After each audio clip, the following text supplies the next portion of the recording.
আগলে রাখার হাত ভেবে যাকে আঁকড়ে ধরেছিলাম, সে হাত কবে কখন ছেড়ে গেছে অযোগ্যতার অজুহাতে।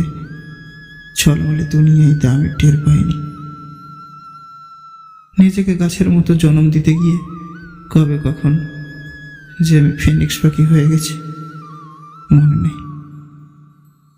এখন আমি বুকে আগুন পুষি, সে আগুনে নিত্য পুড়ে ছাই হয় আমার শব্দরা, কথারা, কান্নারা, অনুভূতিরা, তোমার মিথ্যে ভালোবাসা, এমনকি পুড়ে পুড়ে নিঃশেষ আমি নিজেও।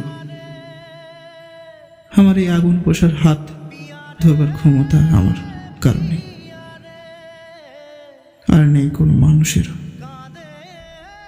তাই অযথাই মিথ্যে দোষারোপ করো না।